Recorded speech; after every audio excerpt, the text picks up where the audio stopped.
দাদা আজকে কি বিষয় বলে বলে সবাইকে নমস্কার। আজকে আমাদের বাংলার ভোট সুরক্ষা অভিযান সেই বিষয়ে আলোকপাত করার জন্য আজকে আপনাদেরকে এখানে আমরা আহ্বান করেছি। আমাদের এখানে উপস্থিত আছেন আমাদের দলের পশ্চিম মেদিনীপুর জেলার অভিভাবক, মেদিনীপুর খড়গপুর উন্নয়ন পর্ষদের চেয়ারম্যান, বিধায়ক, আমাদের দলের চেয়ারম্যান এবং আপনারা ইতিমধ্যেই জেনেছেন আমাদের দলীয় স্তরে PLA 1 হিসাবে আমাদের জেলার দায়িত্ব দেওয়া হয়েছে আমাদের সকলের নেতা সম্মানীয় দীনেন রায় মহাশয়কে। উনি এখানে উপস্থিত আছেন। আমাদের গৌতম বেরা আমাদের ব্লকের সহসভাপতি শালবনী ব্লকের উপস্থিত আছে, আরও নেতৃত্বরা আসছেন। আজকে যে বিষয়টার জন্য আপনাদেরকে আমাদের এখানে আহ্বান করা, আমাদের বাংলার মুখ্যমন্ত্রী, আমাদের সকলের প্রিয় নেত্রী, সর্বভারতীয় তৃণমূল কংগ্রেসের চেয়ারপারসন, তার দূরদর্শিতার ফল হিসাবে আমরা বাংলার মানুষ যাতে তাদের ভোটাধিকারের মধ্য দিয়ে তাদের গণতন্ত্রকে সুরক্ষিত রাখতে পারে তার একটা প্রক্রিয়া বাংলার ভোট সুরক্ষা অভিযান আমাদের রাজ্যে ইতিমধ্যেই সর্বভারতীয় তৃণমূল কংগ্রেস শুরু করেছে।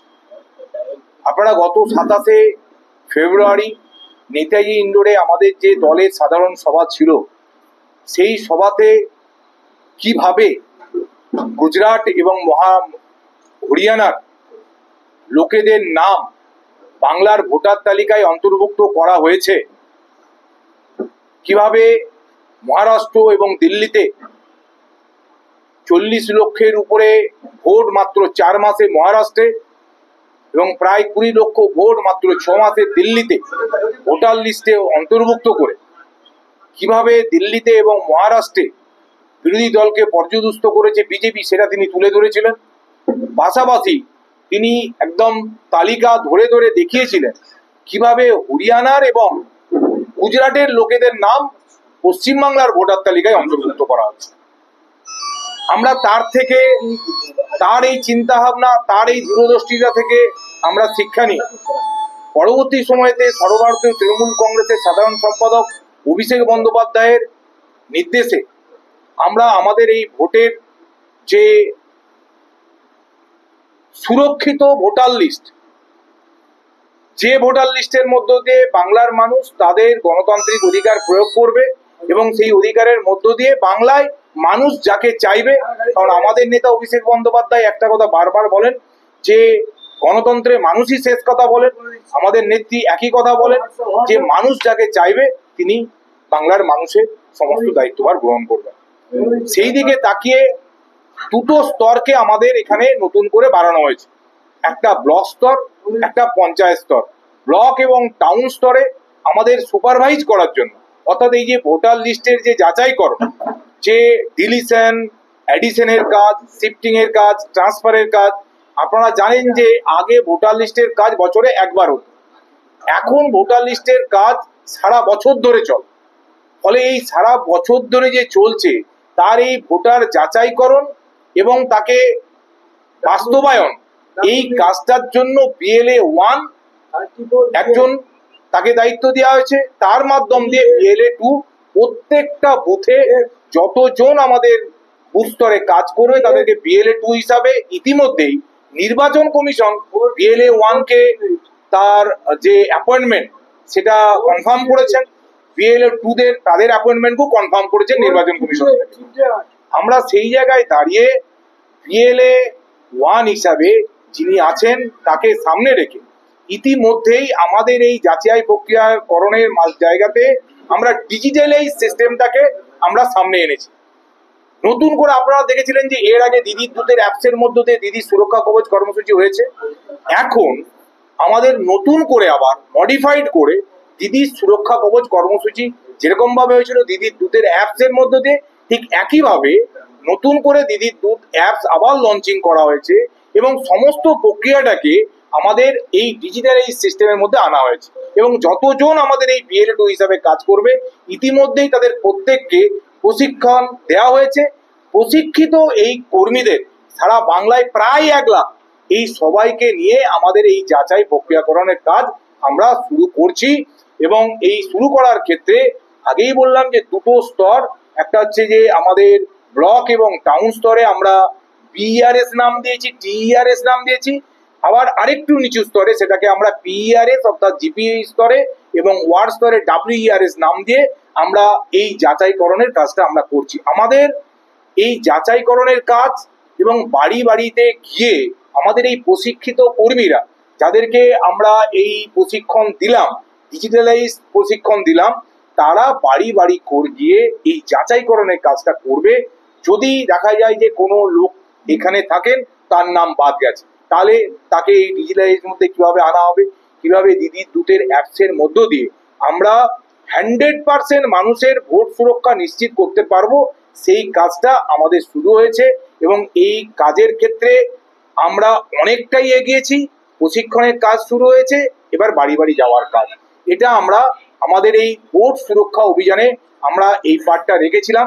এই বিষয়ে আপনাদের কাছে আমরা টোটাল বিষয়টা আলোকপাত করলাম যে আমরা 27শে ফেব্রুয়ারির পর থেকে পরবর্তী সময় আমাদের সর্বভারতীয় সাধারণ সম্পাদকের ভার্চুয়াল যে আমাদের একটা মিটিং, তারপরে আমরা কিভাবে গত প্রায় 1.5 মাস ধরে আমরা এই কাজটা করেছিলাম, পার্ট পার্ট ভাগ করে করে একদম জেলার থেকে ব্লক, ব্লক থেকে পঞ্চায়েত বা ওয়ার্ড, ওয়ার্ডের পরে একদম বিএলএ 2, বিএলএ 1 আমাদের সামনে বসে আছেন, বিএলএ 2 আমাদের সারা জেলার প্রত্যেকটা বুথে আমাদের বিএলএ 2 তাদের এই প্রশিক্ষণের পরে তারা এবারে কাজটা শুরু করেছে। এটা আমাদের আজকে প্রথম চ্যাপ্টার ছিল। দেখুন, আমাদের মাননীয় মুখ্যমন্ত্রী যেদিন থেকে বাংলায় মুখ্যমন্ত্রী হয়েছেন 8.5 কোটি মানুষের আশীর্বাদ নিয়ে 2011 সালে, তারপর দিন থেকে তার লক্ষ্য ছিল যে প্রশাসনকে মানুষের দুয়ারে নিয়ে আসার, মানুষের নিয়ে আসার। তাই তিনি বছরে যখনই সময় পান প্রশাসনের সমস্ত আধিকারিকদেরকে বিভিন্ন জেলার বিভিন্ন প্রান্তে নিয়ে যান।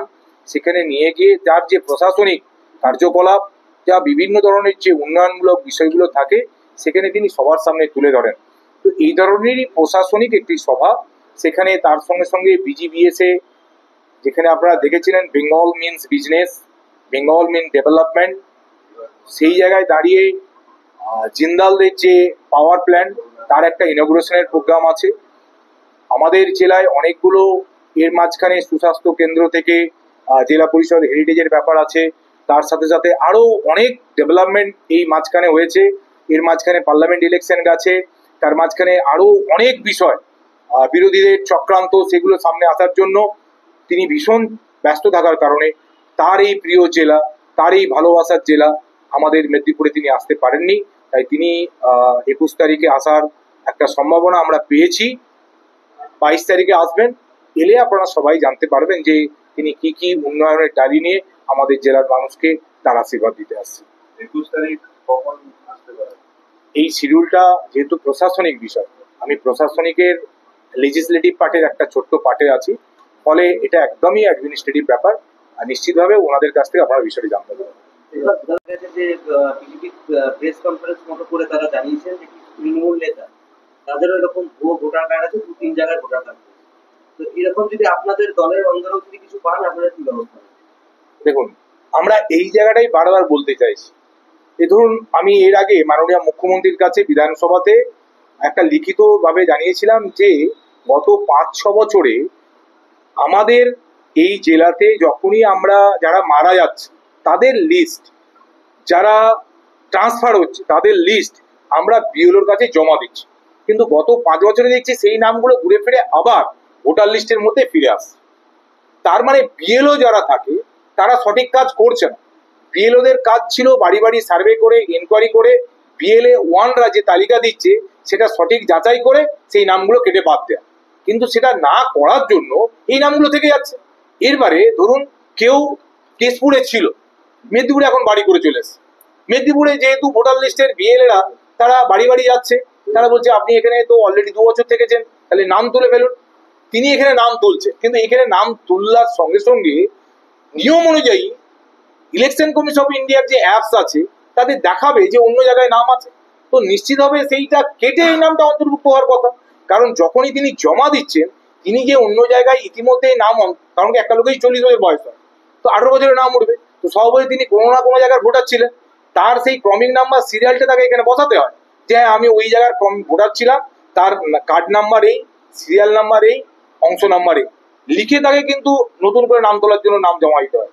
তাহলে কি হচ্ছে যে এখানে নামটা তুলে দিচ্ছে কিন্তু ওখানে নামটা কাটছে না। তাহলে ইলেকশন কমিশন ইন্ডিয়ার এই যে তাদের যে নেগলিজেন্স, এটার উপরেই আমরা জোর দিচ্ছি যে এটাই BLO-1রা করবে, এই যাচাইকরণের কাজটা।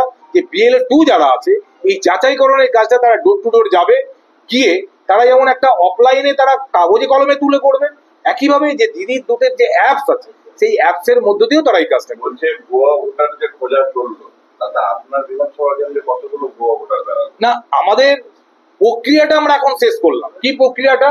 আমরা এই প্রক্রিয়াটা শেষ করলাম, আমাদের BLO-1 বসে আছে, ওনার নেতৃত্বে আমাদের block electoral supervisor, town electoral supervisor প্রথমে ফাইনালাইজড হয়েছে, ওরা একটা কমিটি তৈরি করা হয়েছে। এরপরে BRS বা টাউন ERS এর মধ্য দিয়ে পঞ্চায়েত ইলেকট্রাল সুপারভাইজারের কমিটি তৈরি করা হয়েছে, ওয়ার্ড ইলেকট্রাল সুপারভাইজার কমিটি করা হয়েছে। এরপরে তাদের থেকে আমরা আবার BLA-2 তাদের তালিকা সংগ্রহ করেছি। মূল কাজটা BLA-2 একদম বুথ স্তরে ডোর টু ডোর এই অ্যাপস এর মধ্য দিয়ে এই কাজটা, অর্থাৎ এই যে প্রযুক্তির মধ্য দিয়ে এই কাজটা কিন্তু BLO-2টা করবে। সেই কাজটা আজকে আমাদের এই প্রেস কনফারেন্স হলো, আগামীকাল থেকে আমরা শুরু হবে। কিন্তু মনে রাখবেন এই কাজটা কোনো একদিনের প্রক্রিয়া নয়, এই কাজটা আগামী 26 সালের ইলেকশন ডিক্লেয়ারের আগের দিন পর্যন্ত চলবে। কারণ এখন ইলেকশন কমিশন অফ ইন্ডিয়ার আইন অনুযায়ী, নিয়ম অনুযায়ী ভোটার লিস্টে নাম অন্তর্ভুক্ত করা যাবে যেদিন ডিক্লেয়ার হবে তার আগের দিন পর্যন্ত। তো স্বভাবতই আমাদের এই কাজটা এরকম ভাবার কোনো কারণ নেই যেটা একদিন, দুদিন বা 3 দিনের কাজ। আমরা এই কাজটা ধারাবাহিকভাবে 26 সালের ইলেকশন ডিক্লেয়ার হওয়ার আগের দিন পর্যন্ত করব। রাজ্যের স্বচ্ছতা কতটা থাকতে পারে কি মনে করছেন? আমরা তো পদ্ধতিতে তো হচ্ছে না। আমরা যেটা করতে চাইছি, এই যে যাচাইকরণ, ধরুন অনলাইনে এন্ট্রি করলো, অনলাইনে এন্ট্রি করার পরে যাচাইকরণের কাজটা কে করবে?